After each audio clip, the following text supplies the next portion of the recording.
qu'ils sont beaux sur les montagnes, les pieds de celui qui apporte de bonnes nouvelles, qui publie la paix.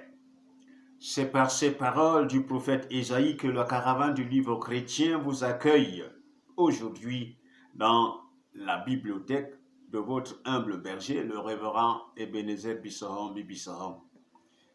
L'Église fête aujourd'hui, 28 juin 2020, le 5e dimanche de Pentecôte.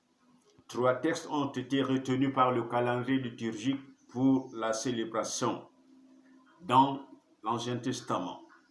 Osée 6, 3 à 5, dans le Nouveau Testament, Romains 4, 18 à 25, et enfin l'Évangile de Jésus-Christ selon Matthieu au chapitre 13, les 23 premiers versets. De ces lectures, j'ai porté mon choix sur l'Évangile. Matthieu 13, 1 à 23 m'inspire le thème suivant. Heureux vos yeux parce qu'ils voient et vos oreilles parce qu'elles entendent. Notre page de l'Évangile s'intègre dans un genre littéraire important du Nouveau Testament appelé la parabole. Une parabole est une technique de communication illustrant une vérité morale ou religieuse par une histoire tirée de la vie courante. Le but de la parabole est essentiellement pédagogique. Il s'agit d'amener l'auditeur à changer de point de vue. Excusez-moi. Dans le contexte de Jésus, il parle à ses opposants pour toucher leurs cœurs endurcis. En quoi sommes-nous interpellés par la parabole du semeur? Première interpellation. Vivre, c'est choisir, et choisir, c'est éliminer. Le verset 12 montre bien l'importance de la disponibilité du cœur pour comprendre les enseignements de Jésus. Le Christ, en bon pédagogue, ramasse une formule abrupte du thème des deux voies connue par les professionnels de la religion juive à qui il s'adresse. Premièrement, selon ce thème des deux voies, l'existence humaine peut être comparée à un chemin qui débouche sur une route perpendiculaire. Quelle direction prendre? Aller à gauche ou à droite? Si nous prenons la bonne voie, chaque pas que nous faisons dans ce sens nous rapproche du but, c'est-à-dire de notre vocation, ce pourquoi Dieu nous a fait à son image.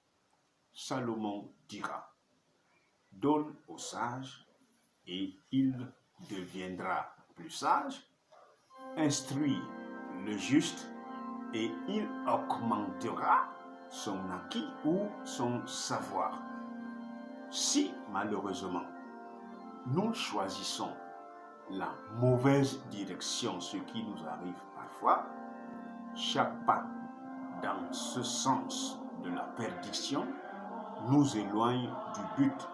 Notre but étant d'être accordé à Dieu. Chaque fois que nous tournons le dos à Dieu, nous avons raté le but, la vocation pour laquelle Dieu nous a fait à son image. Le choix est donc clair.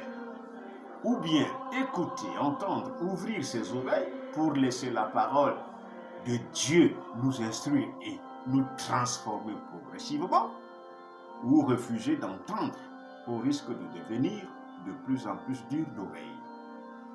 Deuxième interpellation. La prédication de l'évangile est parsemée d'obstacles divers.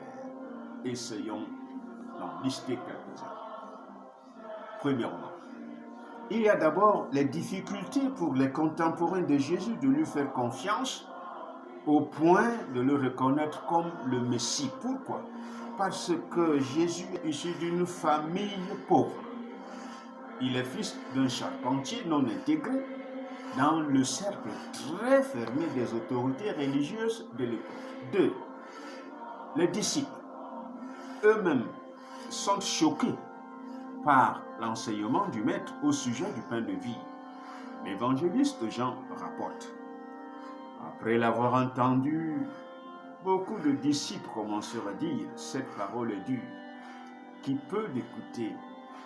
Dès lors, beaucoup de ses disciples s'en retournèrent et cessèrent, autant pour moi, de faire route avec lui. Alors Jésus dit aux douze: et vous, ne voulez-vous pas partir?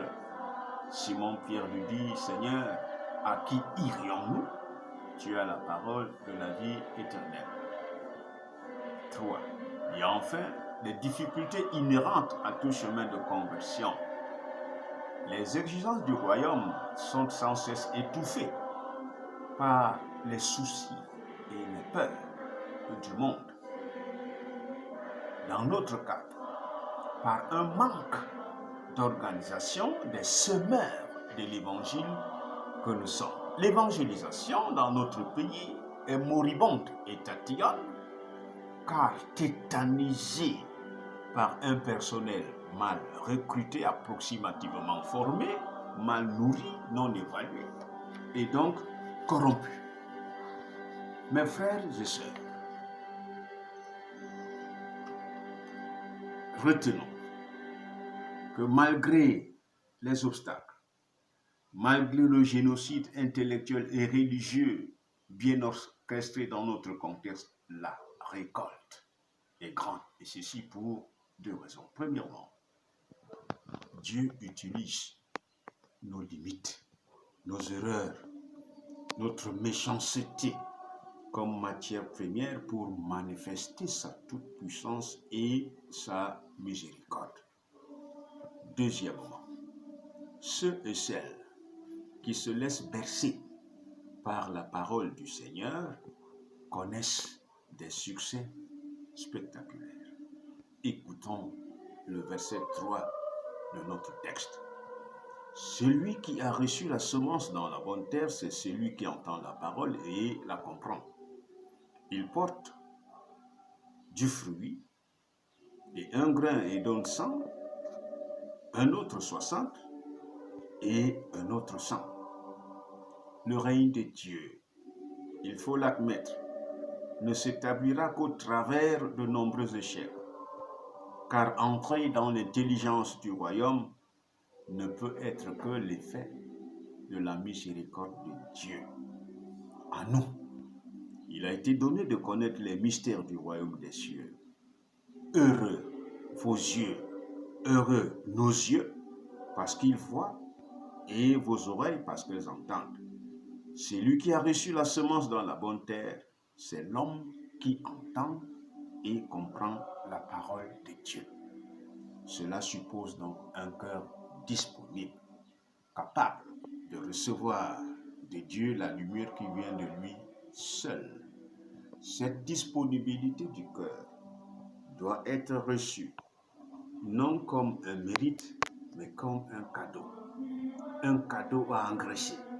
Mes frères et sœurs, engraissons ce cadeau, ce don de Dieu, par la méditation de la parole, la lecture de la Bible et surtout la mise en œuvre, la mise en pratique de cette parole, car c'est nous qui devrions refléter la présence de Dieu partout où nous sommes, prioritairement dans notre famille, car la famille est une église domestique. Heureux nos yeux, parce qu'ils voient, et nos oreilles, parce qu'elles entendent. Bien-aimés du Christ, allez dans vos temples respectifs pour vous instruire davantage. Bon dimanche et à dimanche. Amen.